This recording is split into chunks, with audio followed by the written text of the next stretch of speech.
Yo, Beyond the Sea was the best episode of season 6 in the Black Mirror series, hands down in my opinion.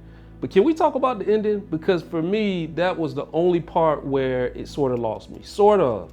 Now, just so we're on the same page, here's a quick recap for anybody who hasn't seen it. And by the way, spoiler alert, obviously.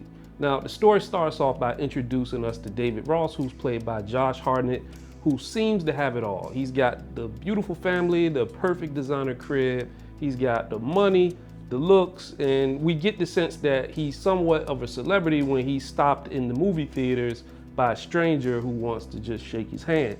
Now, he's basically like the embodiment of what American society in 1969 thought a man should be, at least on the surface, that whole image.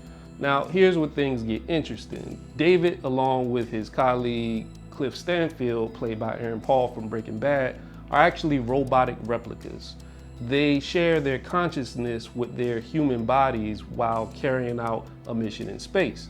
And that's not even the twist, that's just the overall concept, which is dope because they get to the point like within the first 5 or 10 minutes. I love the pacing in this.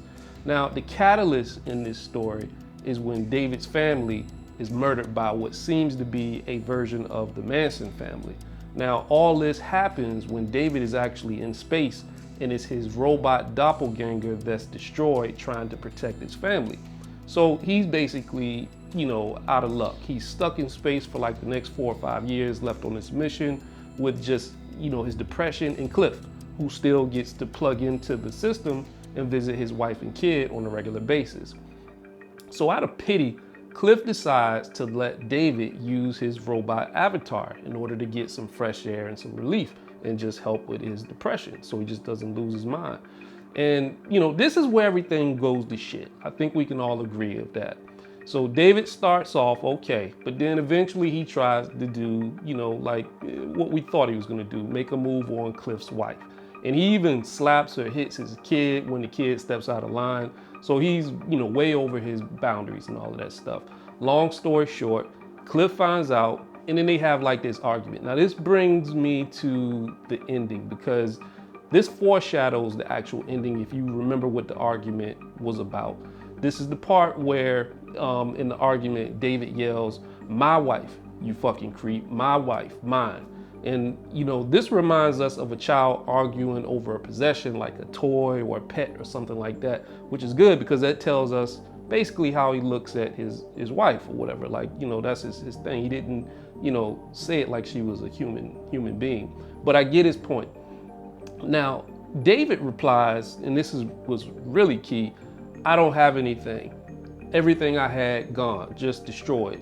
You have it all," he goes on to say, like, you don't know what you've got.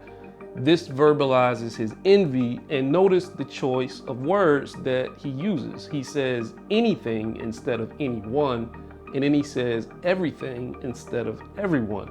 He also used the word destroyed like some kind of object, not killed like a human.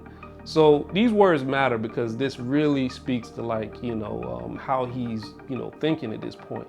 So since Cliff doesn't want to share what he has, or in David's mind doesn't deserve what he has, he decides to go off and brutally murder the wife and child. That's his way of saying, if I can't have my perfect life, then neither can you. And, just deal with it. So when Cliff finds out, he goes to confront David, and David just kicks out a chair, like, "Have a seat, welcome to the club." Now, Cliff stands there crying and conflicted, and then, cuts to black.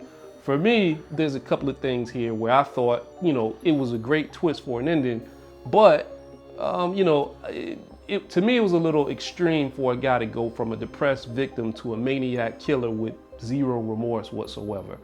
When Cliff confronted David, I also expected him to do something out of character since he was fresh off of seeing his wife and his kids' dead bodies.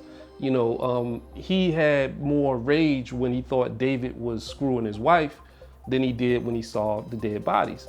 Now, I understand the spaceship can't be operated without a 2-man crew, but I just find it hard to believe that Cliff would opt to stay trapped in space for the next 4 or 5 years with the guy who murdered his family. So that's just my thoughts. I'm curious as to what y'all think.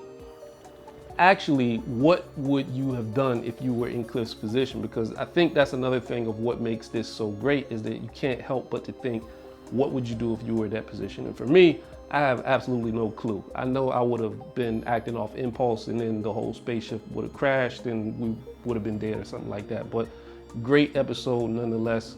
What do y'all think? Would you have done the same thing that Cliff did, which we don't know, or nothing, or whatever? Let me know. Peace.